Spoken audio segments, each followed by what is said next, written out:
Good morning to all. आप लोग को लास्ट क्लास में जैसे बताए थे कि आपका बायोलॉजी का क्लास शुरू कर रहे हैं और आपको लास्ट क्लास में बायो का सिलेबस के बारे में बता दिए थे और आपको ये बताए थे कि आपका सिलेबस में क्या क्या है और क्या क्या पढ़ना है।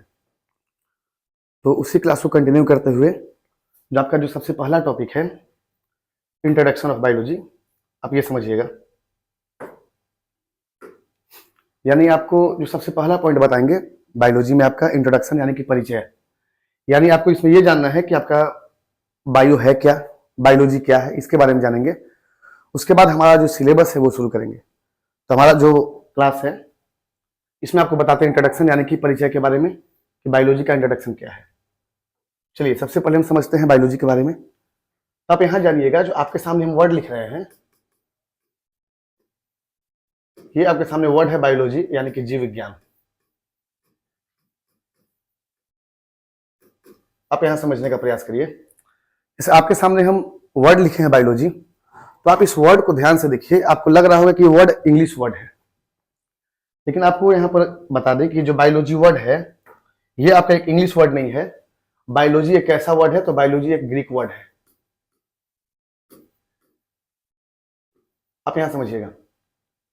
जैसे यहां आपको बता रहे हैं कि जो बायोलॉजी वर्ड का हम बात करते हैं, तो जो बायोलॉजी वर्ड है ये एक ग्रीक वर्ड है, ये इंग्लिश वर्ड नहीं है। तो ग्रीक भाषा में अलग अलग मीनिंग होता है। जैसे हम बायोलॉजी का बात करेंगे तो बायोलॉजी को ग्रीक वर्ड में बोला गया है। तो यहां पर हम समझते हैं कि बायोलॉजी आपका दो वर्ड से मिलकर बना है। एक वर्ड आपके सामने है बायस और दूसरा वर्ड आपके सामने है लोगस। आप यहां समझिएगा। इसे हम बायोलॉजी का बात किए तो आपको हम ये बता रहे हैं कि जो बायोलॉजी वर्ड है ये एक ग्रीक वर्ड है और ये दो वर्ड से मिलकर बना है। एक वर्ड है बायस और दूसरा वर्ड है लोगस। तो आपका मन में आएगा कि सर जब बायोलॉजी एक ग्रीक वर्ड है तो कोई ना कोई ऐसा व्यक्ति होगा जिसने कि बायोलॉजी वर्ड को दिया था। हम यहां आपको बायोलॉजी का थ्योरी का बात नहीं कर रहे हैं, आपको यह बता रहे हैं कि जो बायोलॉजी वर्ड किसने दिया है। तो आपको यहां पर पॉइंट समझना है कि जो बायोलॉजी वर्ड है तो बायोलॉजी वर्ड को दो व्यक्ति के द्वारा दिया गया था। एक व्यक्ति का नाम था लैमार्क और सेकेंड व्यक्ति का नाम था ट्रेविडेनस।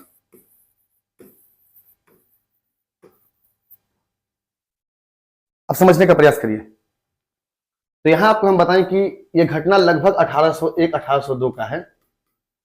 यानी 1801-1802 में दो वैज्ञानिक, एक जर्मनी के और एक फ्रांस के व्यक्ति थे। एक का नाम था लैमार्क और दूसरा का नाम था ट्रेविडेनस। तो लैमार्क और ट्रेविडेनस ने ही बायोलॉजी वर्ड को सबसे पहले दिया। तो इसका मतलब क्या आपको लग रहा है कि बायोलॉजी का फादर लैमार्क और ट्रेविडेनस को बोलेंगे? आप यहां समझिएगा। हम यहां ये नहीं बताएं कि बायोलॉजी के बारे में पूरा थ्योरी दिया था, नहीं। लैमार्क और ट्रेविडेनस ने 1801-1802 में बायोलॉजी वर्ड को दिया था। इन्होंने बताया कि जो बायोलॉजी वर्ड है ये एक ग्रीक वर्ड से मिलकर के बना है, जो कि ग्रीक वर्ड आपका है बायस और लोगस। और जब इन्होंने बताया कि बायस का मतलब क्या है, आप यहां समझिएगा। बायस का सिंपल से मतलब होता है लिविंग थिंग्स। बायस का मतलब क्या है? लिविंग थिंग्स यानी कि सजीव। सजीव यानी कि जिसमें जीवन है। और लोगस का मतलब होता है स्टडी। आप यहां समझने का प्रयास करिए। जैसे आपके सामने वर्ड लिखे हैं बायोलॉजी, तो ये बायोलॉजी एक ग्रीक वर्ड से बना है और ये दो वर्ड से मिलकर के बना है, बायस प्लस लोगस। तो जब बायस का बात करते हैं तो बायस का मतलब है लिविंग थिंग्स और लोगस का मतलब है स्टडी। तो यहां से जब हम बात करते हैं कि बायोलॉजी में हमें जानना क्या है, तो आप ये समझिएगा। अगर हम बात करेंगे बायोलॉजी में यानी कि जीव विज्ञान में, तो आपको बायोलॉजी में जानना क्या है। तो आपको बायोलॉजी का सिंपल सा मतलब होता है study of living things.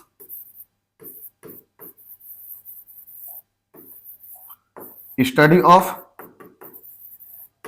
Living things is called biology. यानी कि सजीवों का अध्ययन।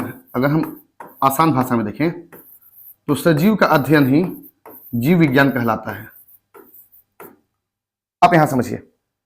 एक एक वर्ड को तोड़ के जब समझेंगे ना तब हमें बायोलॉजी समझ में आएगा कि बायोलॉजी में पढ़ना क्या है। तो आपको सबसे पहले ये समझना है कि जो बायोलॉजी का हम बात किए हैं कि बायोलॉजी एक ग्रीक वर्ड है और इस वर्ड को सबसे पहले दो वैज्ञानिक ने दिया था।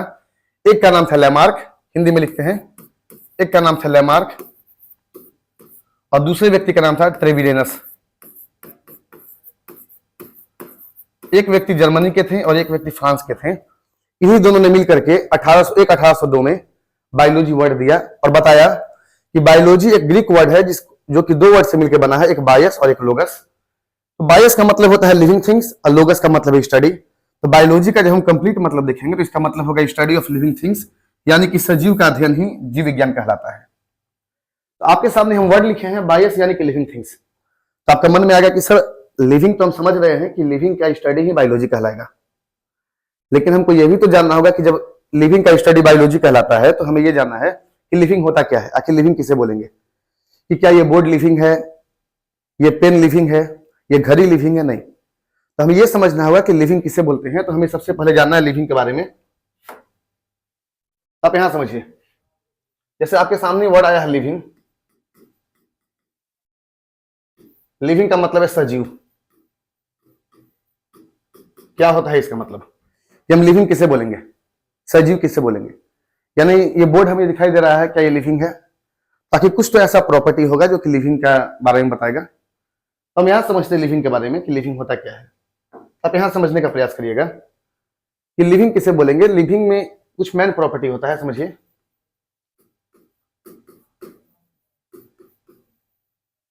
कुछ ऐसा महत्वपूर्ण इसका गुण है, मेन प्रॉपर्टी है लिविंग को पहचानने के लिए। सबसे पहला अगर हम बात करेंगे लिविंग के बारे में तो लिविंग जो भी होगा उसमें सबसे पहला मोस्ट इंपॉर्टेंट गुण होगा रेस्पिरेशन।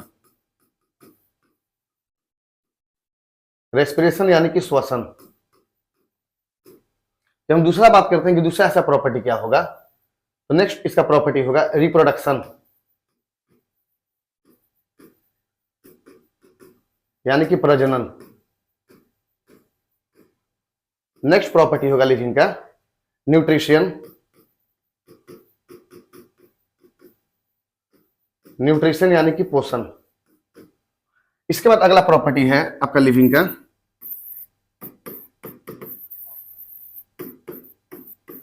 डाइजेशन और नेक्स्ट प्रॉपर्टी है ग्रोथ एंड डेवलपमेंट।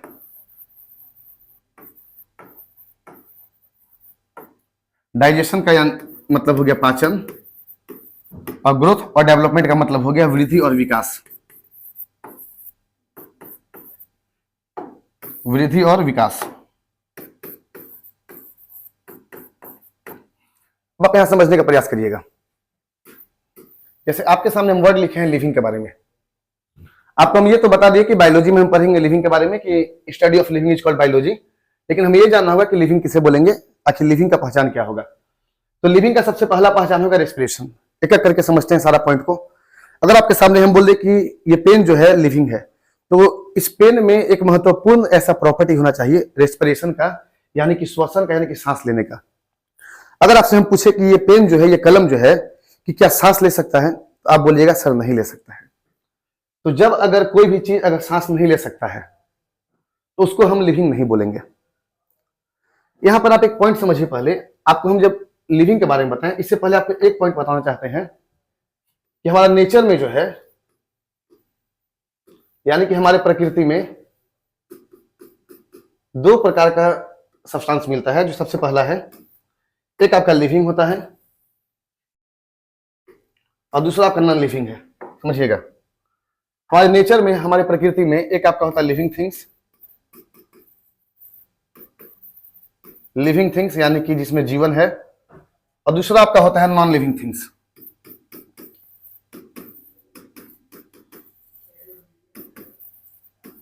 समझिएगा, जैसे हम यहां बता रहे हैं कि नेचर के बारे में, तो हमारे नेचर में दो प्रकार की चीज होता है। सबसे पहला लिविंग थिंग्स यानी कि सजीव, और दूसरा है नॉन लिविंग थिंग्स जिसको हम बोलेंगे निर्जीव। तो जब हम नेचर का बात करते हैं तो नेचर में आपका लिविंग भी होता है, नॉन लिविंग भी होता है। और आपको यही लिविंग थिंग्स के बारे में स्टडी करना, जो लिविंग है, इसी लिविंग थिंग्स का स्टडी ही कहलाता है आपका बायोलॉजी। यही लिविंग थिंग्स का स्टडी कहलाता है बायोलॉजी। तो फिर आपका मन में आएगा सर तो क्या नॉन लिविंग थिंग्स के बारे में नहीं पढ़ते हैं? जैसे आपको हम यहां बताएं कि लिविंग थिंग्स का स्टडी कहलाता है बायोलॉजी, तो नॉन लिविंग थिंग्स का स्टडी क्या कहलाएगा? तो आप यहां समझिए कि आपका नॉन लिविंग थिंग्स में आपका दो चीज आएगा। एक आपका होता है मैटर,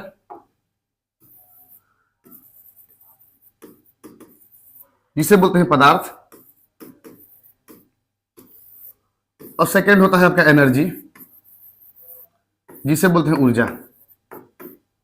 समझिएगा, एक मैटर होता है और एक एनर्जी होता है। अगर हम सिर्फ मैटर के बारे में पढ़ेंगे, आप यहां समझिए, आपको बता रहे हैं कि अगर हम सिर्फ मैटर के बारे में पढ़ें, यानी कि पदार्थ के बारे में पढ़ें, यानी कि कोई भी मैटर कैसे बना है, मैटर का कॉम्पोजिशन, उस मैटर का रिएक्शन क्या है, और उस मैटर का एप्लीकेशन क्या है, हमारे लाइफ में यूज किया है। समझिएगा पहले बात को। आपको हम बोले कि हमारे नेचर में दो प्रकार का चीज होता है। सबसे पहला आपका है लिविंग थिंग्स और दूसरा है नॉन लिविंग थिंग्स। अगर हम लिविंग थिंग्स से बात करते हैं तो study of living things is called biology, और दूसरा आएगा नॉन लिविंग थिंग्स में, तो आपका नॉन लिविंग में यानी कि निर्जीव में एक आएगा मैटर। आप आगे चल के पढ़िएगा मैटर के बारे में कि मैटर क्या होता है, तो आपको जानकारी मिलेगा कि दुनिया में ऐसा कोई भी चीज जो स्थान घेरता हो, जिसके पास अपना खुद का मास हो और जो इनर्शिया का प्रॉपर्टी फॉलो करे, यानी anything which can occupy space having mass and the property of inertia is called matter. तो हम यही मैटर के बारे में, जब मैटर का कंपोजिशन, कि कोई भी मैटर कैसे बना है, उसका रिएक्शन और उसका एप्लीकेशन का हम बात करते हैं, तो इसके बारे में हम पढ़ेंगे। ये हमारा टॉपिक कहलाएगा केमिस्ट्री, यानी कि रसायन विज्ञान। और जब हम इसी मैटर और एनर्जी के बीच जब संबंध पढ़ते हैं, ये रिलेशन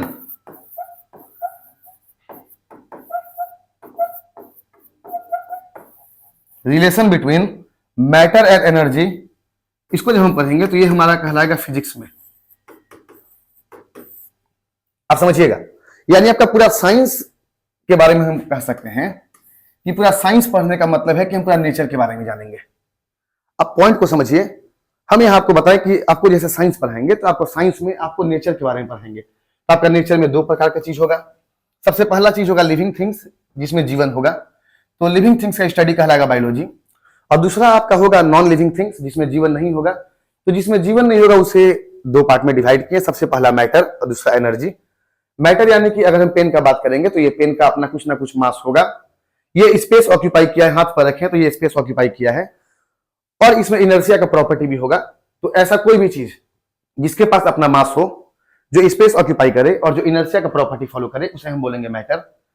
और ऐसा कोई भी चीज जिसका पास अपना मास हो लेकिन नेग्लिजिबल, और वो स्पेस ऑक्यूपाई नहीं करे, जैसे हम बोल रहे हैं, साउंड एक एनर्जी है, लाइट आ रहा है तो लाइट भी एक एनर्जी है। तो जिसके पास अपना मास हो लेकिन नेग्लिजिबल हो, जो स्पेस ऑक्यूपाई ना करे, सिंपल सा लैंग्वेज में समझेंगे, उसे बोलेंगे एनर्जी। तो जब हम मैटर के बारे में पढ़ेंगे उसे केमिस्ट्री, और मैटर एनर्जी के बीच रिलेशन पढ़ेंगे उसे फिजिक्स, और लिविंग के बारे में जानेंगे तो उसे बोलेंगे बायोलॉजी। तो आपको बताए थे कि जो बायोलॉजी वर्ड है ये एक ग्रीक वर्ड है, और बायोलॉजी वर्ड को 1801 यानी कि 1801 और 1802 में दो वैज्ञानिक, एक का नाम था लेमार्क और दूसरा का नाम था ट्रेविरेनस, इन दोनों ने मिलकर के बायोलॉजी वर्ड को दिया। इन्होंने बताया कि बायोलॉजी जो है ग्रीक वर्ड है, ये दो वर्ड से मिलकर के बना है, पहला है बायस और दूसरा है लोगस।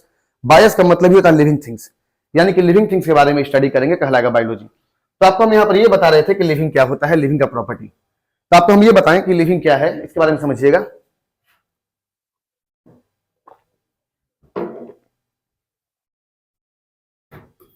चलिए समझिएगा यहाँ पर, जैसे आपको हम बताएं कि लिविंग के बारे में, अब आपको हम लिविंग और नॉन लिविंग में अंतर बता दिए। तो आप यहाँ पे ये समझिए, अगर हम बोले कि लिविंग के बारे में कंपेयर करके समझते हैं, एक हो गया ये पेन, एक हो गया हम, तो अपना और इस पेन का तुलना करते हैं कि हम सांस ले सकते हैं या पेन सांस ले सकता है। तो हम सांस ले सकते हैं, ये पेन सांस नहीं ले सकता है। तो ऐसा कोई भी चीज जिसमें रेस्पिरेशन का प्रॉपर्टी नहीं है, क्योंकि बिना रेस्पिरेशन का, बिना श्वसन का लिविंग पॉसिबल नहीं है। आगे चल के हम टॉपिक पढ़ेंगे रेस्पिरेशन के बारे में, तो वहां जानेंगे कि रेस्पिरेशन क्या है, इनहेल क्या होता है, एक्सहेल क्या होता है। बस अभी इतना जान रहे हैं कि अगर कोई भी चीज, अगर वो सांस नहीं ले रहा है तो वो लिविंग नहीं है। दूसरा पॉइंट जानेंगे कि जो भी लिविंग होगा वो रिप्रोडक्शन करेगा। रिप्रोडक्शन का मतलब है प्रजनन, यानी कि अपना जैसा जीव को बनाना। जैसे हम अगर बात करते हैं, सपोज करिए कि अगर हम इस कलम को रख दें इस रूम में कितना दिन भी, कितना साल भी, तो क्या ये कलम में इतना कैपेसिटी है कि कलम अपना जैसा दूसरा पेन बना सकता है? नहीं बना सकता है, क्योंकि नॉन लिविंग है, और नॉन लिविंग में कभी भी रिप्रोडक्शन का प्रॉपर्टी नहीं होता है। तो रिप्रोडक्शन यानी कि प्रजनन, यानी कि अपना जैसा जीव को बनाना, न्यूट्रिशन। हमारा जो पहला चैप्टर होगा बायोलॉजी का, सिलेबस जब शुरू करेंगे तो न्यूट्रिशन ही होगा, वहां हम जानेंगे न्यूट्रिशन के बारे में कि पोषण क्या है, न्यूट्रिशन क्या है। तो लिविंग में न्यूट्रिशन का भी गुण होगा, और जब न्यूट्रिशन का होगा तो डाइजेशन का भी होगा, और उसके बाद आपका डाइजेशन के बाद ग्रोथ एंड डेवलपमेंट। जो भी लिविंग होगा उसमें ग्रोथ होगा, डेवलपमेंट होगा, मूवमेंट होगा, ये सारा चीज होगा। यानी कि लिविंग का हम मेन प्रॉपर्टी जाने तो लिविंग का प्रॉपर्टी है respiration, reproduction, nutrition, digestion, growth and development and movement. ये हमारा प्रॉपर्टी हुआ लिविंग का। आपको लिविंग बताएं, लिविंग का क्लासिफिकेशन बताएं, लेकिन अभी तक आपको हम बायोलॉजी के बारे में नहीं बताए हैं कि बायोलॉजी क्या है। भी आप ये समझिए, जैसे अगर हम बायोलॉजी की बात करते हैं तो आपको यहाँ पॉइंट समझना है कि आखिर बायोलॉजी वर्ड क्या है। ये बायोलॉजी वर्ड तो दे दिया था लेमार्क और ट्रेविलियनस ने, लेकिन बायोलॉजी के बारे में और जानेंगे कि बायोलॉजी का फादर किसे बोलते हैं। तो आप ये समझिएगा, तो फादर ऑफ बायोलॉजी अगर आपसे पूछा जाए, यानी जीव विज्ञान का जनक, तो बायोलॉजी का फादर कहलाते हैं एरिस्टोटल। इनका नाम आप सुने होंगे, एरिस्टोटल, जिसको कि हम बोलते हैं अरस्तु। आप यहां समझिए, आपको जैसे बताएं कि बायोलॉजी का फादर कहलाते हैं एरिस्टोटल यानी कि अरस्तु। अब यहां हम समझेंगे कि क्या बायोलॉजी में हमें पढ़ना क्या है, क्या क्या बायोलॉजी का ब्रांच है। तो आप यहां पर ये समझने का प्रयास करिए। जैसे हम बायोलॉजी की बात करते हैं तो आपको बायोलॉजी में दो सेगमेंट हम बात करते हैं। सबसे पहला आपका है बेसिक बायोलॉजी,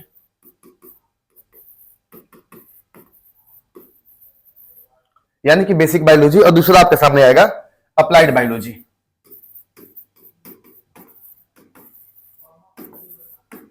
सेकंड आपके सामने है अप्लाइड बायोलॉजी। तो जब हम बात करते हैं बेसिक बायोलॉजी की, आप अगर ध्यान से सिलेबस की ओर देखिएगा अपना कंपटीशन एग्जाम का, एसएससी हो, रेलवे हो, चाहे किसी भी स्टेट का एग्जाम हो, उसमें आपका सिलेबस में लिखा रहता है बेसिक साइंस, यानी हमको बेसिक बायोलॉजी जानना है। तो हमें बेसिक बायोलॉजी का मतलब जो हम एनसीईआरटी में पढ़ते हैं क्लास 6 से लेकर के क्लास 12 के बीच में, वो हमें बेसिक बायोलॉजी में पॉइंट जानना है। बेसिकली आपका 6 से 10 तक ही पूछता है, तो आपका बेसिक बायोलॉजी में आ जाएगा, जिसको हम पढ़ाएंगे, आपके सिलेबस बताए थे। तो जब बेसिक बायोलॉजी जाने तो हमें ये जानना है कि बेसिक बायोलॉजी में ब्रांच क्या क्या है। तो बेसिक बायोलॉजी में आपका जो ब्रांच आएगा, सबसे पहला आपका होगा जूलॉजी। जूलॉजी का मतलब हो गया आपका जंतु विज्ञान।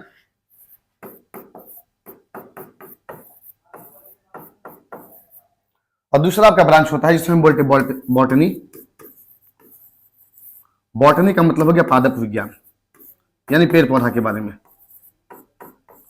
ये तो आपका हो गया बेसिक बायोलॉजी। और जब हम बात करते हैं अप्लाइड बायोलॉजी में, कि अप्लाइड बायोलॉजी क्या होता है, भले हमारे सिलेबस में नहीं है, बस इतना जान लें कि अप्लाइड बायोलॉजी में क्या है, यानी कि जो भी हम बेसिक पढ़े हैं उसका अप्लाई क्या कर सकते हैं, उसका यूज क्या कर सकते हैं। तो अप्लाइड बायोलॉजी में आपका सामने सबसे पहले आपका आएगा मेडिकल साइंस, यानी कि चिकित्सा विज्ञान। दूसरा आपके सामने आएगा होम्योपैथी। नेक्स्ट आपके सामने आएगा आयुर्वेदा, और नेक्स्ट आएगा एग्रीकल्चर, यानी कृषि। आप यहां पे ये समझिए, आपको हम बताएं कि जो बायोलॉजी का फादर एरिस्टोटल कहलाते हैं, अरस्तु कहलाते हैं। आपका बायोलॉजी में पहला आएगा बेसिक बायोलॉजी और दूसरा आएगा अप्लाइड बायोलॉजी। यानी कि बेसिक बायोलॉजी का मतलब जो हमें बेसिक पॉइंट जानना है कि बायोलॉजी के बारे में, यानी कि जूलॉजी और बॉटनी क्या है। और दूसरा है अप्लाइड बायोलॉजी। अप्लाइड बायोलॉजी का मतलब कि हम बेसिक पढ़ने के बाद उसको अप्लाई कहां कर रहे हैं, उसका यूज कहां कर रहे हैं। तो आपका अप्लाइड बायोलॉजी में आएगा medical science, homeopathy, Ayurveda and agriculture, जो कि हमारे सिलेबस में नहीं है, हमें पढ़ना है बेसिक बायोलॉजी। तो अब हम चलते हैं बेसिक बायोलॉजी की ओर। आप समझिएगा ध्यान से पॉइंट को। आपको जो हम बता रहे हैं बेसिक बायोलॉजी में,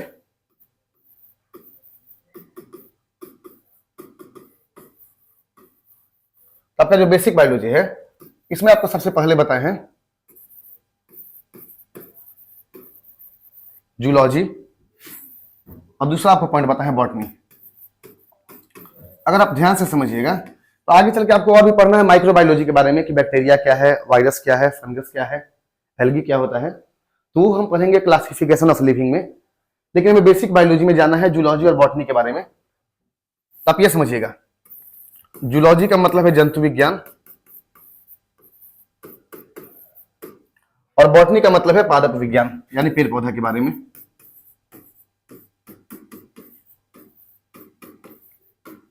आप यहां पर ये समझिए, जब हम जूलॉजी का बात करते हैं तो आप यहां पर समझने का प्रयास करिएगा।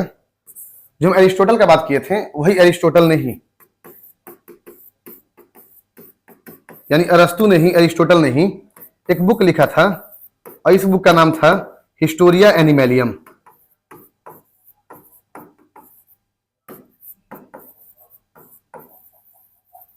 आप यहां समझिएगा, आपको जैसे बता रहे हैं कि एरिस्टोटल ने, अरस्तु ने ही एक बुक लिखा था, इस बुक का आपका नाम था हिस्टोरिया एनिमेलियम, और इसी किताब में एरिस्टोटल ने टोटल 500 एनिमल स्पेसीज के बारे में बताया, यानी 500 प्रकार के जंतु जगत के बारे में बताया। इसी कारण से एरिस्टोटल को बोलते हैं, पहला तो आपको बताया फादर ऑफ बायोलॉजी, और दूसरा इन्हें बोलेंगे फादर ऑफ जूलॉजी।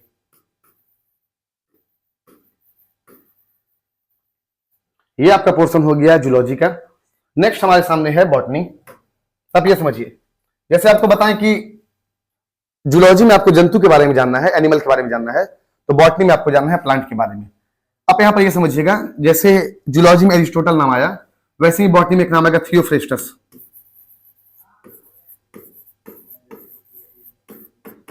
नाम है थियोफ्रेस्टस, और इन्हीं थियोफ्रेस्टस ने ही एक बुक लिखा था, इस बुक का नाम था हिस्टोरिया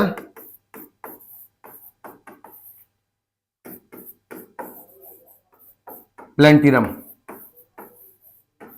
समझिएगा, बॉटनी में एक नाम आता है थियोफ्रेस्टस, इन्होंने बुक लिखा हिस्टोरिया प्लेंटिरम।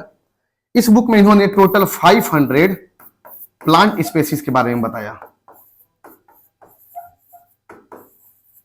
जैसे आपको हम यहां क्या बता रहे हैं कि अरिस्टोटल ने टोटल 500 प्रकार के एनिमल स्पेसीज के बारे में बताया, इसीलिए जूलॉजी का फादर बोलते हैं अरिस्टोटल को, बायोलॉजी का भी फादर बोलते हैं अरिस्टोटल को। ये आपको नाम याद रखना है। वैसे ही बात की बॉटनी का, तो बॉटनी के बारे में थियोफ्रेस्टस ने बुक लिखा था हिस्टोरिया प्लेंटिरम। इसमें इन्होंने 500 प्रकार के पादप प्रजाति के बारे में बताया, प्लांट स्पेसीज के बारे में बताया।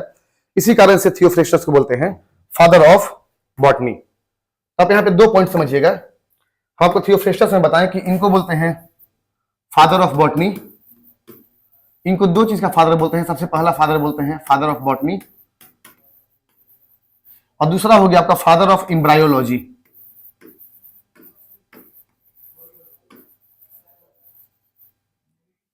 आपको जब आगे चल के पढ़ाएंगे रिप्रोडक्शन टॉपिक, यानी प्रजनन टॉपिक, वहां आपको बताएंगे एम्ब्रायो क्या है, तो आपको समझ में आएगा। बस अभी के लिए इतना पॉइंट याद रखिए कि फादर ऑफ बॉटनी बोलते हैं थियोफ्रेस्टस को, फादर ऑफ एम्ब्रायोलॉजी भी बोलते हैं थियोफ्रेस्टस को, फादर ऑफ बायोलॉजी बोलते हैं एरिस्टोटल, और फादर ऑफ जूलॉजी भी बोलते हैं एरिस्टोटल।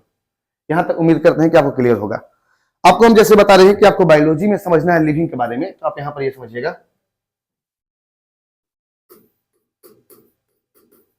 लिविंग यानी कि सजीव,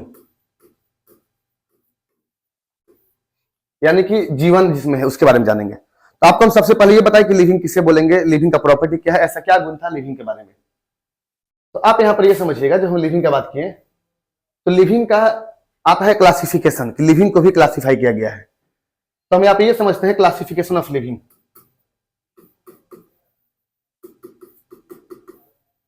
तो आपको समझना है क्लासिफिकेशन ऑफ लिविंग। तो क्लासिफिकेशन ऑफ लिविंग जो है, यानी कि सजीव का वर्गीकरण, समझिएगा, क्लासिफिकेशन ऑफ लिविंग का मतलब सजीव का वर्गीकरण, यानी जितना भी लिविंग है उसका क्लासिफिकेशन करेंगे, वर्गीकरण करेंगे। आप यहां पर समझिएगा, जैसे आपको बोले क्लासिफिकेशन ऑफ लिविंग, तो यहां पर आपको एक पॉइंट समझना है,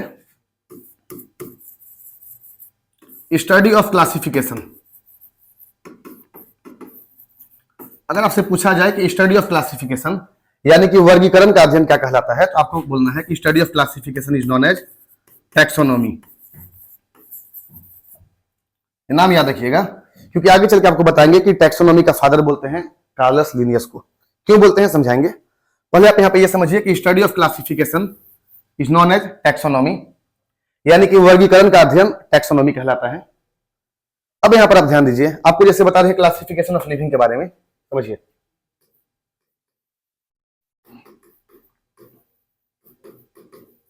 तो क्लासिफिकेशन ऑफ लिविंग का जब बात करते हैं तो क्लासिफिकेशन ऑफ लिविंग यानी कि लिविंग को दो पार्ट में क्लासिफाई किया गया है। अगर आपसे पूछा जाए कि लिविंग का क्लासिफिकेशन कौन कौन सा दो पार्ट है, तो आप यहां पर समझिए सबसे पहला पार्ट है आपका मैक्रो क्लासिफिकेशन। समझिएगा, सबसे पहले आपको बता रहे हैं कि लिविंग का क्लासिफिकेशन दो पार्ट में है। पहला है मैक्रो क्लासिफिकेशन और दूसरा है आपके सामने माइक्रो क्लासिफिकेशन।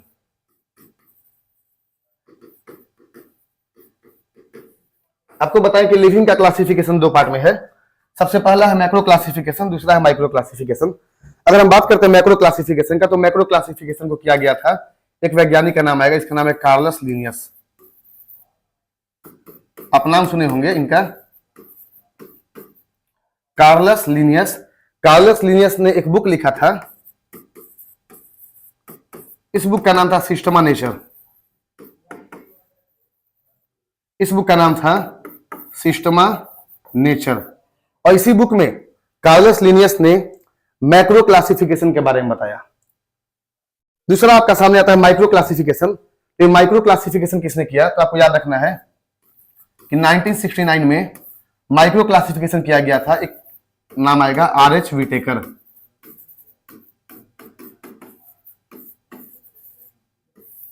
आप यहां पे पॉइंट समझिए, आपको दो पॉइंट बता रहे हैं। सबसे पहले आपको पॉइंट बता है कि जो लिविंग का क्लासिफिकेशन है, एक आपका माइक्रो क्लासिफिकेशन और दूसरा है मैक्रो क्लासिफिकेशन। तो माइक्रो क्लासिफिकेशन कार्लस लिनियस के द्वारा किया गया था, किस बुक में, सिस्टमा नेचर में। और दूसरा आपके सामने है माइक्रो क्लासिफिकेशन। तो माइक्रो क्लासिफिकेशन को 1969 में आर.एच. विटेकर के द्वारा किया गया। अब यहां पर आप पॉइंट समझिएगा, आपको समझा रहे हैं कि जो माइक्रो क्लासिफिकेशन है, कार्लस लिनियस ने जो माइक्रो क्लासिफिकेशन किया, किस बेसिस पे किया। कि अगर हम किसी चीज को डिवाइड करते हैं, क्लासिफाई करते हैं, तो किस आधार पर करते हैं, किस बेसिस पर करते हैं, वो जानना होगा। तो जब हम बात करते हैं आपका कार्लस लिनियस के बारे में, तो कार्लस लिनियस ने किस बेसिस पे क्लासिफिकेशन किया था, तो मैक्रो क्लासिफिकेशन होगा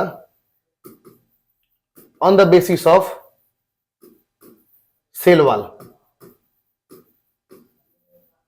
यहां आपको समझना है on the basis of cell wall, जिसको कि हम बोलते हैं कोशिका भित्ति। यानी कि सेल वॉल, कोशिका भित्ति के आधार पर कार्लस लिनियस ने सिस्टमा नेचर बुक में मैक्रो क्लासिफिकेशन किया। और दूसरा बात करते हैं माइक्रो क्लासिफिकेशन, आर.एच. विटेकर ने किस आधार पर किया, तो इन्होंने किया था पहला सेल टाइप, दूसरा इनका था सेल स्ट्रक्चर और इनका थर्ड था मोड ऑफ न्यूट्रिशन। न्यूट्रिशन यानी कि पोषण के बारे में बात कर रहे हैं, समझिएगा। आपको हम यह पॉइंट क्या बता रहे हैं कि लिविंग का क्लासिफिकेशन दो व्यक्ति ने किया। पहला मैक्रो क्लासिफिकेशन कार्लस लिनियस ने किया सिस्टमा नेचर बुक में, किस आधार पे किया, तो on the basis of cell wall. और दूसरा आपका है माइक्रो क्लासिफिकेशन, इसको 1969 में आर.एच. विटेकर ने किया, किस बेसिस पे, तो सेल टाइप, सेल स्ट्रक्चर और मोड ऑफ न्यूट्रिशन के आधार पर किया था। बाकी सेल के बारे में हम सेल टॉपिक में आराम से पढ़ेंगे, अभी आपको लिविंग का क्लासिफिकेशन बता रहे हैं। अब आगे समझिएगा। तो जब हम बात करते हैं क्लासिफिकेशन में, बात करते हैं क्लासिफिकेशन का, आपको याद होगा हम बताए थे कि क्लासिफिकेशन का जो स्टडी है, ये क्या कहलाता है, तो study of classification is known as taxonomy. Study of classification is known as taxonomy. और अभी आपको थोड़ा देर पहले बताए थे कि क्लासिफिकेशन सबसे पहले कार्लस लिनियस ने किया। इसीलिए आपसे क्वेश्चन अगर पूछेगा कि फादर ऑफ टैक्सोनॉमी, तो आपको नाम याद रखना है कार्लस लिनियस। कार्लस लिनियस, आपको ये पॉइंट याद रखना है कि क्लासिफिकेशन का स्टडी टैक्सोनॉमी कहलाता है और father of taxonomy is known as Carolus Linnaeus. अब यहां समझिए, आपको हम बता रहे हैं कि क्लासिफिकेशन जो है, इसको किया गया था आपका पहला आपका मैक्रो क्लासिफिकेशन,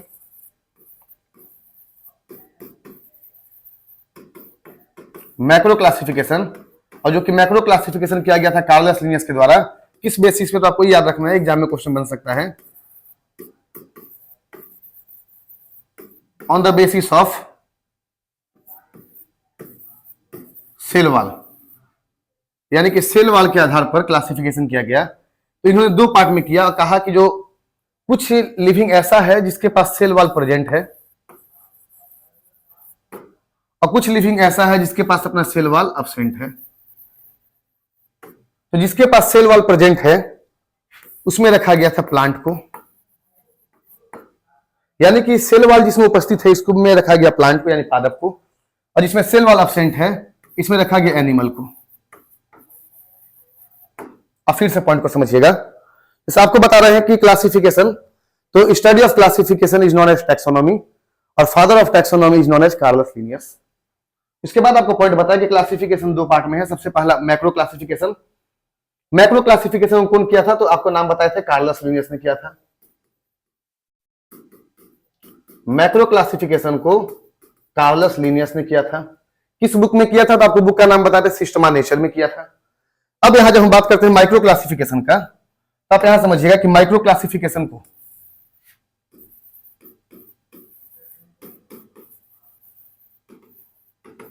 माइक्रो का मतलब स्मॉल, मैक्रो का मतलब लार्ज। तो माइक्रो क्लासिफिकेशन को 1969 में किसने किया था? तो आर.एच. व्हिटेकर ने किया था। नाम याद रखिएगा। इन्होंने किस आधार पर किया? तो आपको बताया था कि ऑन द बेसिस ऑफ पहला सेल टाइप, सेकेंड आपका है सेल स्ट्रक्चर, और थर्ड आपका है मोड ऑफ न्यूट्रिशन।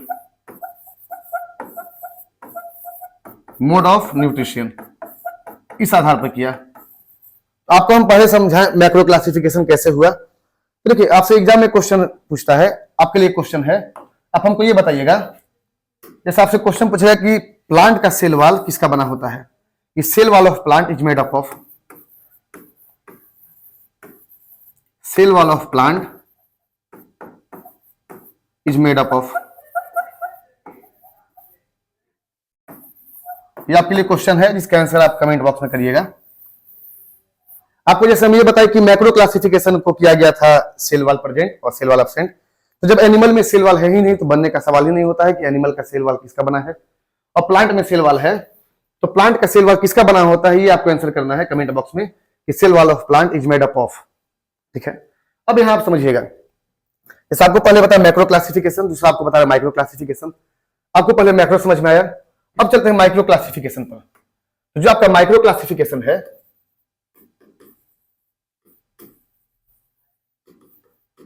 तो जो आपका माइक्रो क्लासिफिकेशन है इसको किया गया था आर.एच. व्हिटेकर के द्वारा। अब यहां पर आप पॉइंट समझिएगा, आपको पता है कि 1969 में आर.एच. व्हिटेकर ने माइक्रो क्लासिफिकेशन किया और आर.एच. व्हिटेकर ने टोटल इसमें 5 किंगडम के बारे में बताया। आपसे एग्जाम में क्वेश्चन ये भी पूछता है कि 5 किंगडम यानी कि 5 जगत प्रणाली के बारे में, 5 किंगडम के बारे में यानी कि 5 जगत प्रणाली।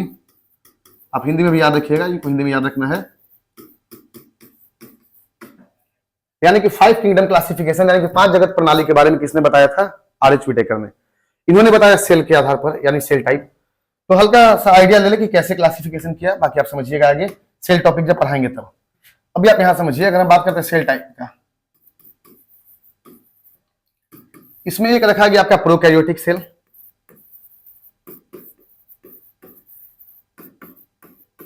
प्रोकैरियोटिक सेल, हिंदी में इसको प्रोकैरियोटिक ही बोलेंगे। दूसरा आपका है यूकैरियोटिक सेल,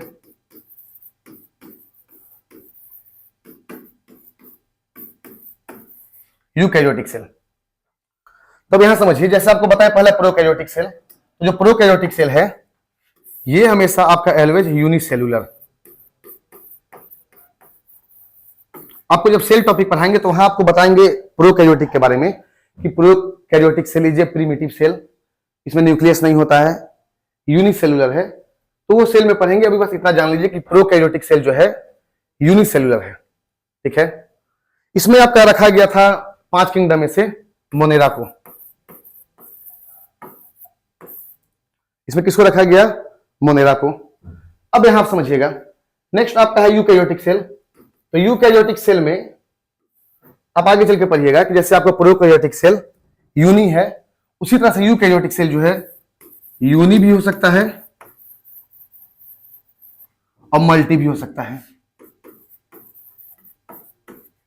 यानी कि यूनिसेल्युलर यानी कि एक कोशिकीय, मल्टी सेल्युलर यानी कि बहुकोशिकीय। तो जब हम यहाँ पर यूनि की बात करेंगे तो आप यहाँ पे समझिएगा, आपका यूनिसेल्युलर में जो यूकैरियोटिक यूनिसेल्युलर में आएगा ये आपका होगा प्रोटिस्टा।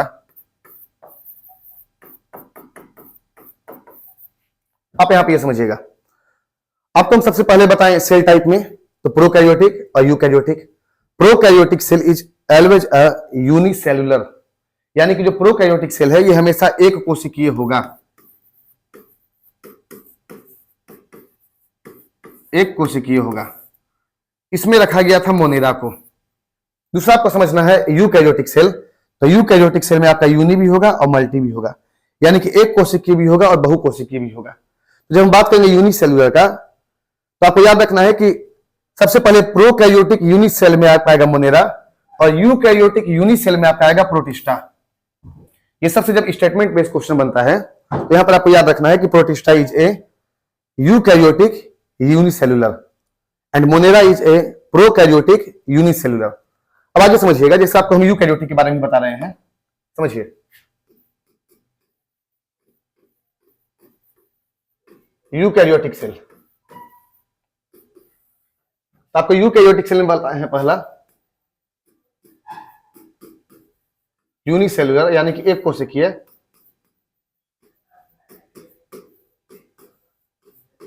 एक कोशिकीय। आपका यूनिसेल्युलर एक कोशिकीय में एक ही नाम बताए हैं प्रोटिस्टा। जब हम बात करते हैं मल्टी का, जब हम मल्टी सेल्युलर के बारे में समझेंगे तो यहां समझिएगा, मल्टी सेल्युलर का मतलब बहुकोशिकीय।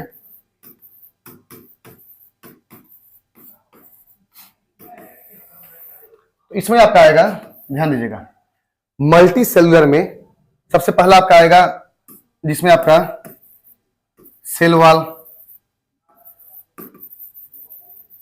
अब्सेंट हो और दूसरा आपका आएगा जिसमें सेल वॉल प्रेजेंट हो।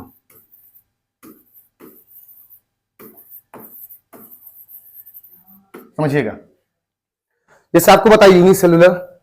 अब यहां आते हैं मल्टी में, तो मल्टी को भी दो पार्ट में क्लासिफाई किया गया। सबसे पहले इसमें सेल वॉल अब्सेंट हो, तो जिसमें सेल वॉल अब्सेंट हो तो इसमें तो रखा गया सिंपल सा एनिमेलिया को।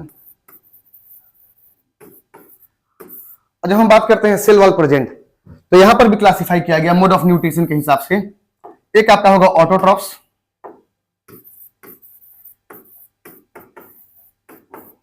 ऑटोट्रॉफ्स जिसको बोलते हैं स्वपोषी, और सेकेंड आपका है हेटरोट्रॉफ्स,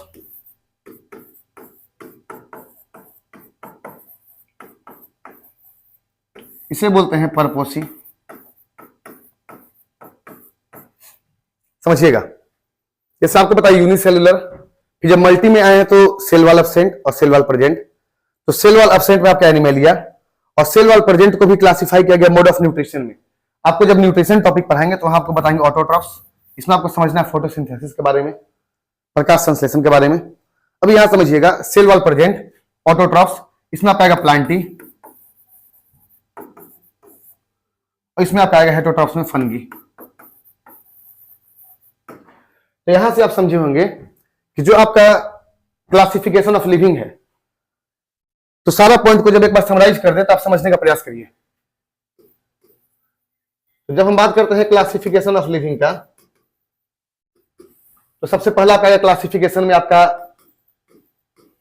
मैक्रो क्लासिफिकेशन, समझने का प्रयास करिएगा। सारा पॉइंट बता चुके हैं, बस एक बार सारा पॉइंट को एक बार समराइज कर दे रहे हैं कि क्या क्या बताए हैं। क्लासिफिकेशन में आपका सबसे पहले आएगा मैक्रो क्लासिफिकेशन। तो आपको बताए थे कि मैक्रो क्लासिफिकेशन किसने दिया था, तो मैक्रो क्लासिफिकेशन को कार्लस लिनियस ने दिया था। फिर आपको यह भी बताया था कि कार्लस लिनियस ने कौन सा किताब में दिया था, तो कार्लस लिनियस ने एक बुक लिखा था, उस बुक का नाम था सिस्टमा नेचर। और इसी सिस्टमा नेचर बुक में कार्लस लिनियस ने क्लासिफिकेशन ऑफ लिविंग बताया, लेकिन कैसा क्लासिफिकेशन, तो मैक्रो क्लासिफिकेशन। इसमें इन्होंने बताया कि जितना भी लिविंग है इसको इन्होंने डिवाइड किया on the basis of cell wall, यानी कोशिका भित्ति के आधार पर। और इन्होंने बताया कि जीव जो है उसको दो प्रकार में रखेंगे, एक जिसमें सेल वॉल अब्सेंट होगा, यानी कि कोशिका भित्ति अनुपस्थित है, तो जिसमें सेल वॉल आपका अब्सेंट होगा इसमें आपका आएगा एनिमल। और दूसरा आपका इसमें सेल वॉल प्रेजेंट होगा, इसमें आपका आएगा प्लांट। तो आपको हम क्वेश्चन पूछे हुए थे कि cell wall of plant is made up of, जिससे आप आंसर को कमेंट बॉक्स में करिएगा। ये आपका हुआ मैक्रो क्लासिफिकेशन। दूसरा आपको हम बताएं माइक्रो क्लासिफिकेशन। तो जो आपका माइक्रो क्लासिफिकेशन है, माइक्रो क्लासिफिकेशन को किसने दिया था? आर.एच. विटेकर ने दिया था। कब दिया था? तो आर.एच. विटेकर ने 1969 में दिया था। तो आर.एच. विटेकर ने 1969 में माइक्रो क्लासिफिकेशन किया, जिसको हम 5 किंगडम क्लासिफिकेशन भी बोलते हैं।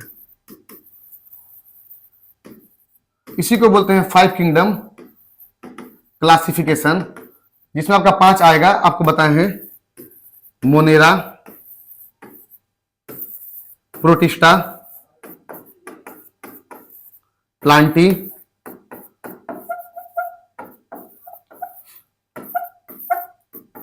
फंगी और एनिमेलिया। ये आपका 5 किंगडम क्लासिफिकेशन है। इसके बारे में आपको डिटेल बताएं कि जैसे माइक्रो क्लासिफिकेशन मैक्रो क्लासिफिकेशन को किया गया था कार्लस लिनियस के द्वारा on the basis of cell wall. तो cell wall present, cell wall absent, cell wall absent का मतलब एनिमल और सेल वॉल प्रेजेंट का मतलब प्लांट। उसी तरह से आर.एच. विटेकर ने क्लासिफिकेशन किया 5 किंगडम, जिसका बेसिस क्या था? Cell type. आपको बताया कि सेल टाइप में सबसे पहला प्रोकैरियोटिक सेल और यूकैरियोटिक सेल। तो जो प्रोकैरियोटिक सेल है, तो प्रोकैरियोटिक सेल हमेशा यूनिसेलुलर होगा, एक कोशिकीय होगा। तो आपको बताया था कि प्रोकैरियोटिक सेल में हमेशा मोनेरा आएगा। दूसरा आपको बताए थे यूकैरियोटिक सेल।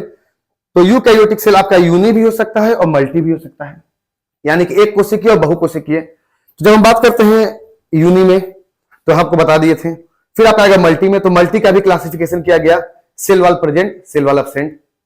तो सेल वॉल एब्सेंट में एनिमेलिया आ गया और सेल वॉल प्रेजेंट में आपका आ गया mode of nutrition, autotrophs, heterotrophs. Autotrophs का मतलब होता है जो अपना खाना खुद बनाता है, और हेटरोट्रॉप्स का मतलब होता है जो अपना खाने के लिए किसी और पर डिपेंड है।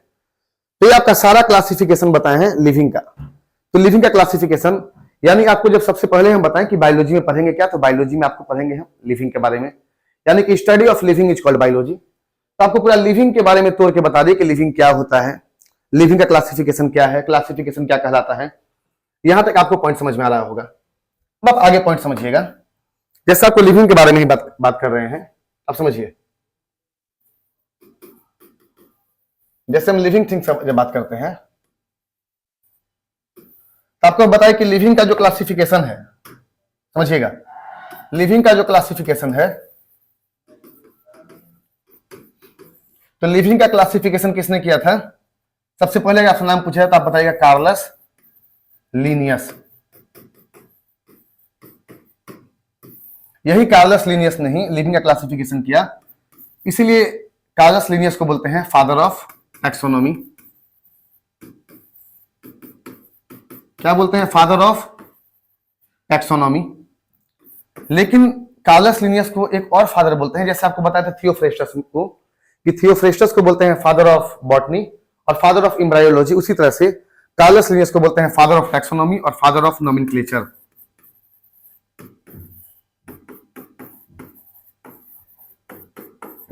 फादर ऑफ नोमेनक्लेचर बोलिए या फादर ऑफ न्यूमेरोलॉजी बोलिए, यानी कि नामकरण। जैसे आप सुनते होंगे कि अलग अलग चीज का साइंटिफिक नाम अलग होता है। एग्जांपल आपको बताते हैं, जैसे आपसे पूछा जाए ह्यूमन का, इसका बताइएगा होमो सैपियंस। आपसे पूछा जाए मैंगो का, इसका आपका होगा मैंगीफेरा इंडिका, मैंगीफेरा इंडिका। आपके सामने काव का, तो काव का आप बोलिएगा बोस इंडिकस। मतलब जितना भी लिविंग है वो सबका साइंटिफिक नेम जो है दिया गया था, इसी के बारे में कार्लस लीनियस ने बताया। ऐसे आपका बहुत सारा क्लासिफिकेशन है, मतलब बहुत सारा क्लासिफिकेशन में आपका साइंटिफिक नेम है, जिसे कि हम जानेंगे। आपको जब टॉपिक पढ़ाएंगे कि क्लासिफिकेशन ऑफ लिविंग के बारे में, वहां आपको लगभग 20 से 25 ऐसा लिविंग है जिसका कि आपको साइंटिफिक नेम याद रखना है कि काव का क्या है, मैंगो का क्या है, मैन का क्या है, बफेलो का क्या होता है, व्हीट का, राइस का, मस्टर्ड का, सारा कुछ का साइंटिफिक नाम जानना है, वहां पढ़ेंगे। अभी आपको ये बता रहे हैं कि फादर ऑफ न्यूमेरोलॉजी या फादर ऑफ नोमेनक्लेचर कहलाते हैं कार्लस लीनियस। अब यहाँ पर कुछ इंपॉर्टेंट फादर बता दें जो आपका एग्जाम में पूछता है, आप समझिएगा। यहां पर सम इंपॉर्टेंट फादर, कुछ महत्वपूर्ण फादर की बात करते हैं, ठीक है। तो जब हम बात करते हैं कुछ महत्वपूर्ण फादर, वैसे तो फादर सबका एक ही है, लेकिन बायोलॉजी में हमें कुछ अलग अलग फादर के बारे में जानना है कि कौन कौन सा फादर है।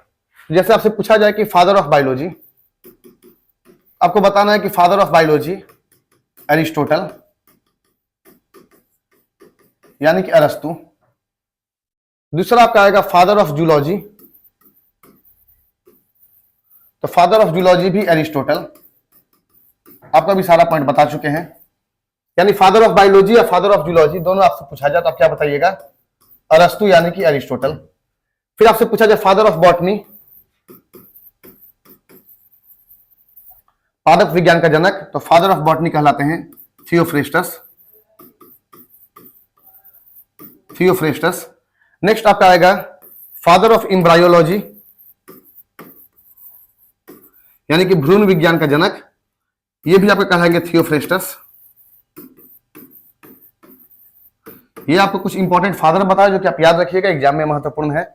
नेक्स्ट आपका है father of taxonomy. Father of taxonomy ये कहलाते हैं Carolus Linnaeus. Carolus Linnaeus.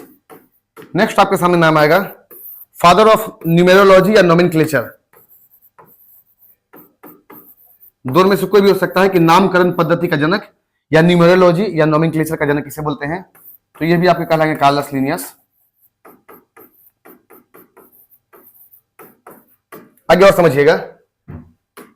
Next आपका है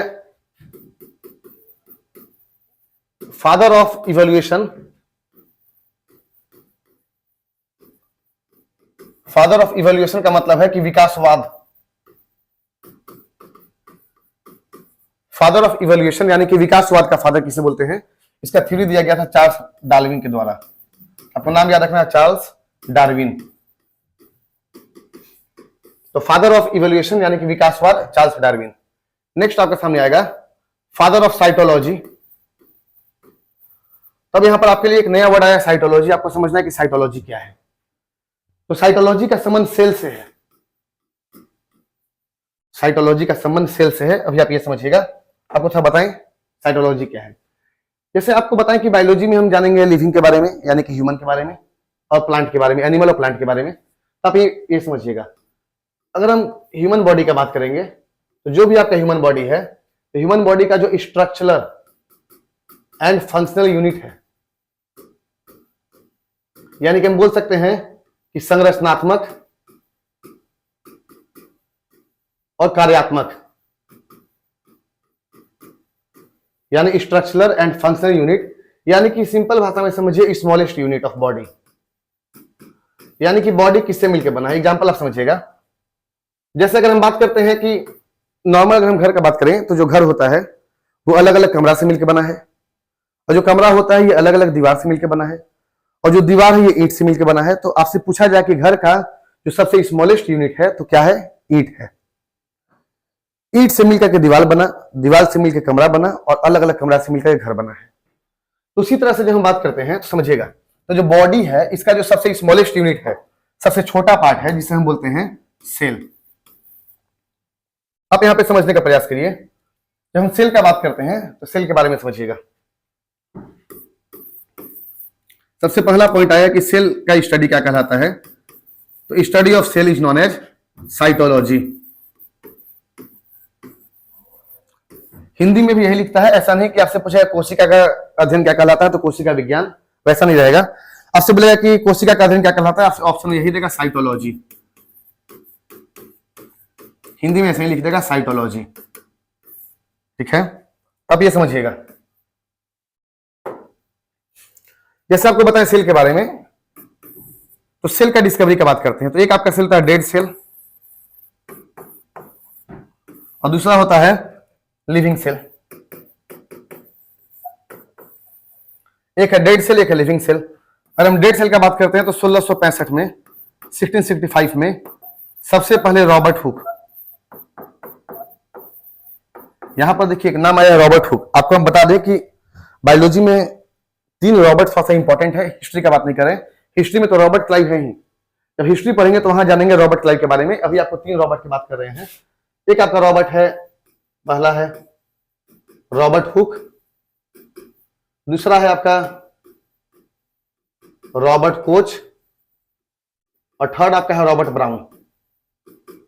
ये तीनों आपको नाम याद रखना है, समझिएगा। एक बार फिर से बता दें इसके बारे में, तीनों रॉबर्ट के बारे में। एक आपका जो रॉबर्ट हुक है, रॉबर्ट हुक ने सबसे पहले डेड सेल का डिस्कवरी किया था। तो कब किया था? तो डेड सेल का डिस्कवरी 1665 में किया था। कहां किया था? यह भी आपको याद रखना है कि जो ट्री है, ट्री का कॉर्क यानी कि पेड़ का छाल में, पेड़ का छाल।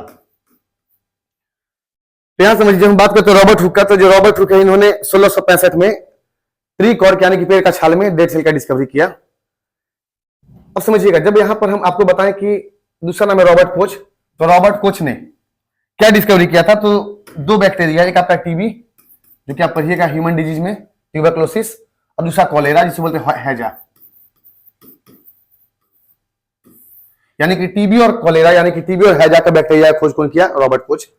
नेक्स्ट आपका रॉबर्ट ब्राउन, तो रॉबर्ट ब्राउन ने किसका डिस्कवरी किया? तो न्यूक्लियस का, न्यूक्लियस यानी केंद्रक का डिस्कवरी किया। अब आपको यह समझना है केंद्रक क्या है, आपको समझ में नहीं आया होगा, आप यहां पर समझिएगा। जैसे अगर हम सिंपल सा बात करें, सपोज ये आपका सेल है और सेल के अंदर जो है ये आपका न्यूक्लियस है। अगर हम बोलते हैं कि ये आपका सेल है यानी कि ये आपका कोशिका है, तो ये जो आपका है ये आपका न्यूक्लियस है यानी केंद्रक है। आपको एक पॉइंट और याद रखना है, बिना न्यूक्लियस का सेल पॉसिबल नहीं है। कैसे? समझिए, जैसे आप पढ़े होंगे या आपको आगे चल के बताएंगे आरबीसी के बारे में। तो आरबीसी का पूरा नाम होता है red blood corpuscles. Red blood cell नहीं बोलते हैं, क्यों? क्योंकि आरबीसी में न्यूक्लियस प्रेजेंट नहीं होता है, इसलिए उसे हम रेड ब्लड सेल नहीं बोलते हैं। तो यहां आपको वही पॉइंट बता रहे हैं कि बिना न्यूक्लियस का सेल पॉसिबल नहीं है। तो जो सेल के अंदर जो न्यूक्लियस है, इसी न्यूक्लियस का डिस्कवरी किया गया था रॉबर्ट ब्राउन के द्वारा। एक पॉइंट आप समझ लीजिए, सेल है, सेल के अंदर एक फ्लूइड यानी कि एक लिक्विड भरा होता है। इस लिक्विड को हम बोलते हैं साइटोप्लाज्म, हिंदी में इसे बोलेंगे कोशिका द्रव्य, साइटोप्लाज्म।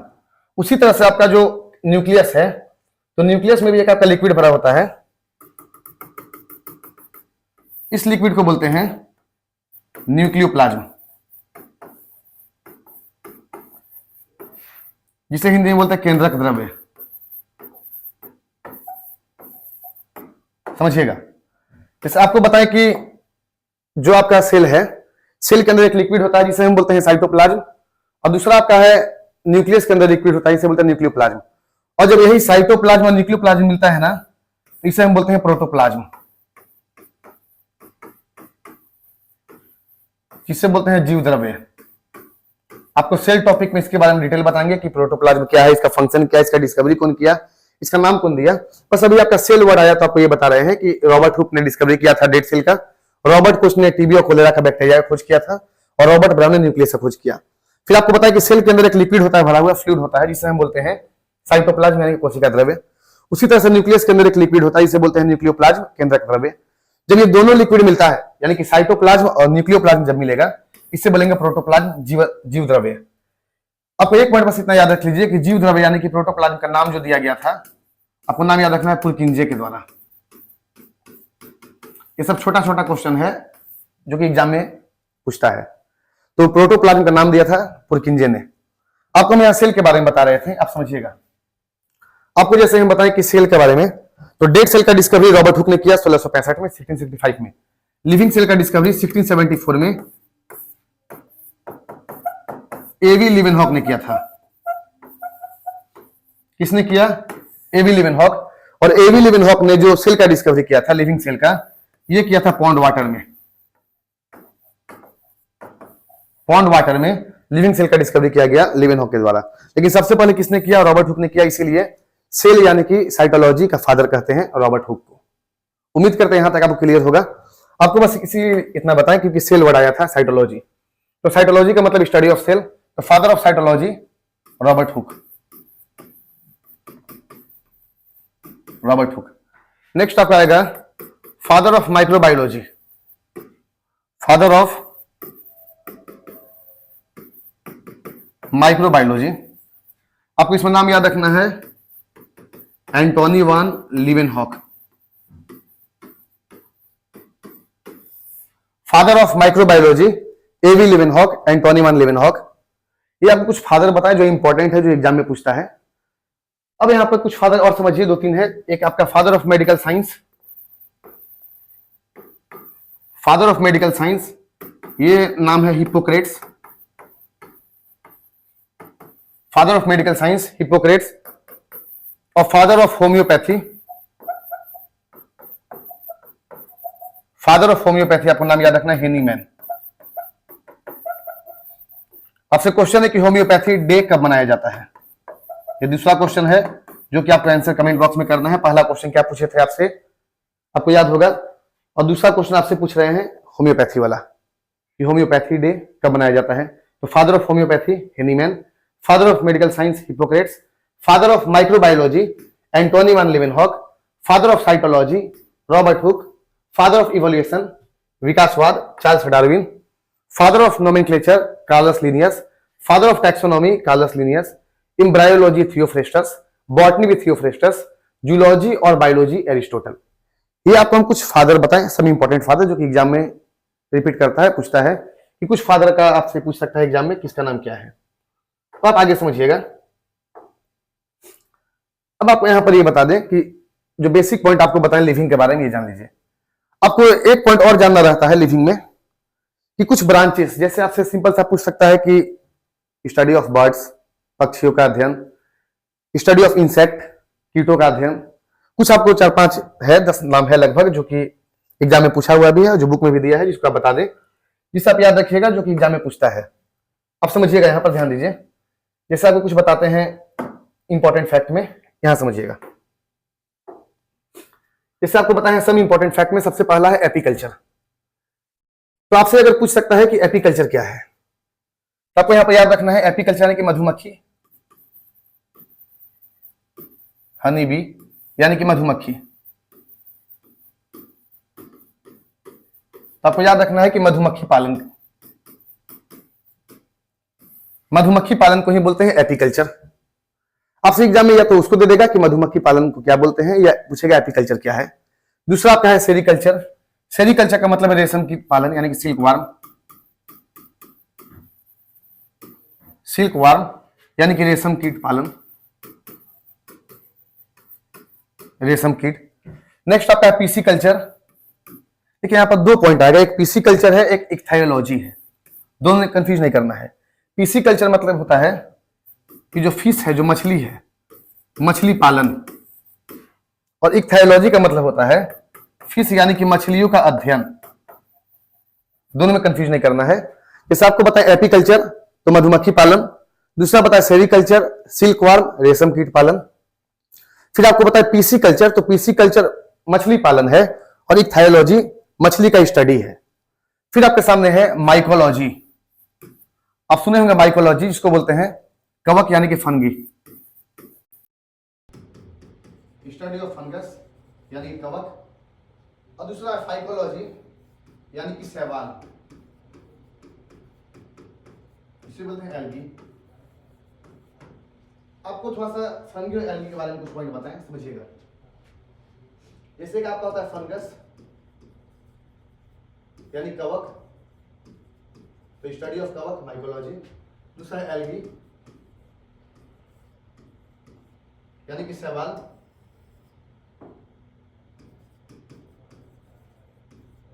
यानी कि शैवाल। आप यहां पे ये समझिएगा, जो फंगस और एल्गी यानी कि कवक और शैवाल, इन दोनों के बीच एक सिम्बायोटिक रिलेशन होता है। ये क्वेश्चन पूछा है, इसलिए बता रहे हैं। सिम्बायोटिक रिलेशन का मतलब होता है सहजीवी संबंध, यानी कि दोनों को एक दूसरे से फायदा है। इसके बिना ये पॉसिबल नहीं, इसके बिना ये पॉसिबल नहीं है। आप जब इन्वायरमेंट पढ़िएगा तो आपको मिलेगा कि कवक और शैवाल यानी कि फंगस और एल्गी के बीच कैसा रिलेशन है, तो सिम्बायोटिक रिलेशन है। इन्हीं दोनों को मिलने से, कवक और शैवाल को मिलने से ही बनता है आपका लाइकेन। कवक और शैवाल को मिलने से क्या बनता है, लाइकेन, और लाइकेन से ही निर्माण होता है आपका लिटमस का,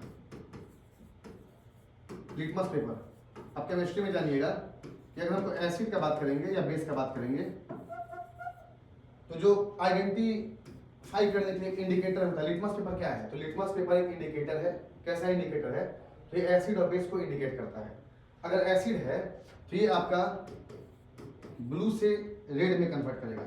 आपको पॉइंट याद रखना है, अगर हम बोले कि एसिड है तो आपका एसिड जो रहेगा ये आपका ब्लू से रेड, ब्लू से कहाँ कन्वर्ट करेगा? रेड में कन्वर्ट करेगा। और जो आपका बेस है, ये बेस आपका रेड से ब्लू में कन्वर्ट करेगा। ये आपको केमिस्ट्री में पढ़ना है, एसिड बेस में। बस अभी 2 वर्ड आया था फंगस और एल्गी के बारे में बताए हैं कि फंगस और एल्गी के बीच कैसा संबंध है। तो इनके बीच सहजीवी संबंध है जिसे हम बोलते हैं सिम्बायोटिक रिलेशनशिप। तो फंगस और एल्गी मिलकर के लाइकेन बनाता है। लाइकेन से निर्माण होता है लिटमस पेपर का। और लिटमस पेपर क्या है? तो लिटमस पेपर एक इंडिकेटर है जो कि एसिड और बेस को पहचान करता है। फिर आपको ये बताते हैं कि जो एसिड और बेस है, आप यहाँ समझिएगा, जो आपका एसिड और बेस है इसको कैसे इंडिकेट करता है? तो जो लिटमस पेपर है अगर वो एसिड होगा तो ये आपका ब्लू से रेड में कन्वर्ट करेगा और जो बेस होगा वो रेड से ब्लू में कन्वर्ट करेगा। ये तो आपको पढ़ना है एनवायरनमेंट में और केमिस्ट्री में। अब हम यहाँ पर पॉइंट बता रहे थे, समझिएगा। एपीकल्चर मधुमक्खी पालन, हनी बी के बारे में। सेरीकल्चर सिल्क वार्म, रेशम कीट पालन। माइकोलॉजी पीसीकल्चर, तो पीसीकल्चर आपका हो गया फिश, मछली पालन। आपको यहाँ ये भी पॉइंट बताए थे कि पीसीकल्चर मछली पालन और एक थायोलॉजी मछली का स्टडी। माइकोलॉजी कवक यानी कि फंगस, और फाइकोलॉजी आपका शैवाल यानी कि एल्गी। नेक्स्ट आपका है एंथोलॉजी। एंथोलॉजी होता है फ्लावर यानी कि पुष्प यानी फूल। अब समझिएगा एंथोलॉजी। नेक्स्ट आपका है पोमोलॉजी, तो पोमोलॉजी यानी कि फ्रूट यानी फलों का अध्ययन। फिर से समझिए क्या क्या बताएं आपको। सबसे पहले बताएं एपीकल्चर मधुमक्खी पालन का अध्ययन, सेरीकल्चर सिल्क वार्म, पीसीकल्चर मछली पालन और इक्थायोलॉजी मछली का स्टडी, माइकोलॉजी फंगस यानी कवक, फाइकोलॉजी सवाल। नेक्स्ट आपका है एंथोलॉजी फूल यानी फ्लावर, पोमोलॉजी फल, ऑर्निथोलॉजी। अगर आप ध्यान से देखिएगा इस वर्ड को समझिएगा तो यहाँ पर वर्ड है ऑर्निथोलॉजी, उड़ना। तो उड़ना यानी कि ऑर्निथोलॉजी यानी कि बर्ड यानी बर्ड्स यानी पक्षी। उसके बाद नेक्स्ट आपका है इक्थायोलॉजी, बता चुके हैं मछली। एंटोमोलॉजी, तो जो एंटोमोलॉजी है ये आपका होता है इंसेक्ट यानी कीट, कीड़ा मकोड़ा का स्टडी, इंसेक्ट यानी कि एंटोमोलॉजी कीट। फिर आपका डेंड्रोलॉजी, तो डेंड्रोलॉजी जो है ये आपका पेड़ ट्री के बारे में यानी स्टडी ऑफ ट्री या स्टडी ऑफ वुड्स, लकड़ी का अध्ययन कहलाता है आपका डेंड्रोलॉजी। इसके बाद ऑफियोलॉजी, तो जो ऑफियोलॉजी है, ऑफियोलॉजी यानी कि स्नेक यानी कि सांप, समझिएगा। एपीकल्चर मधुमक्खी पालन honey bee, sericulture silk warm, pisciculture मछली, माइकोलॉजी फंगस, फाइकोलॉजी शैवाल algae, anthology flower, pomology fruits, ornithology यानी उड़ना यानी कि बर्ड्स, इक्थायोलॉजी मछली का स्टडी, वो था आपका मछली पालन, ये था मछली का स्टडी। एंटोमोलॉजी कीट यानी इंसेक्ट, डेंड्रोलॉजी ये आपका कहलाएगा ट्री यानी woods, ophiology snake, saurology lizard, जो सोरोलॉजी है ये आपका कहलाता है लिजार्ड यानी कि छिपकली का अध्ययन। आपको याद रखना सोरोलॉजी लिजार्ड यानी छिपकली। और लास्ट आपका सिल्वीकल्चर, ये आपका फॉरेस्ट्री यानी कि वानिकी। देखिए डेंड्रोलॉजी का मतलब हो गया ट्री के बारे में और सिल्वीकल्चर का मतलब हो गया फॉरेस्ट के बारे में। यहाँ समझिएगा, कंफ्यूज नहीं करना है। जैसे यहाँ आपका वर्ड था पीसीकल्चर तो मछली पालन और इक्थायोलॉजी तो मछली का स्टडी, उसी तरह से डेंड्रोलॉजी पेड़ पौधा का स्टडी और जो सिल्वीकल्चर है ये आपका फॉरेस्ट्री यानी कि वन के बारे में जानना है। तो ये आपको कुछ इंपॉर्टेंट फैक्ट बताए थे। अभी आपको बताएं बायोलॉजी का इंट्रोडक्शन कि बायोलॉजी क्या है, लिविंग क्या होता है, लिविंग का क्लासिफिकेशन क्या है, टोटल पॉइंट आपको बताएं बायोलॉजी में। ये आपका इंट्रोडक्शन सारा पॉइंट कंप्लीट हुआ। अब आपका जब अगला क्लास होगा तो अगला क्लास में आपको अब जो सिलेबस के हिसाब से जो पहला टॉपिक आपका था न्यूट्रिशन यानी कि पोषण, वहां से जानेंगे। और आज जो आपको पढ़ाए हैं इंट्रोडक्शन में, इसमें आपका कुछ इंपॉर्टेंट फैक्ट था जो आपको एग्जाम के लिए इंपॉर्टेंट, जितना पॉइंट बताए हैं उसको अगला क्लास में आप पढ़ करके आइएगा, जिससे कि आपको कुछ एमसीक्यू कराएंगे, कुछ क्वेश्चन कराएंगे जो प्रीवियस ईयर क्वेश्चन है जो एग्जाम में पूछा हुआ है, वो आपका एग्जाम के लिए बेनिफिट रहेगा। तो आपका नेक्स्ट क्लास यानी अगला क्लास में आपका फर्स्ट टॉपिक यानी पहला टॉपिक न्यूट्रिशन शुरू करेंगे, जो कि आपका इंट्रोडक्शन वाला टॉपिक कंप्लीट हुआ। अगला क्लास में न्यूट्रिशन के साथ मिलते हैं और इसे पढ़ करके आइएगा, कुछ क्वेश्चन लाएंगे जिसका आपको प्रैक्टिस करवाएंगे। तब तक के लिए धन्यवाद, थैंक यू।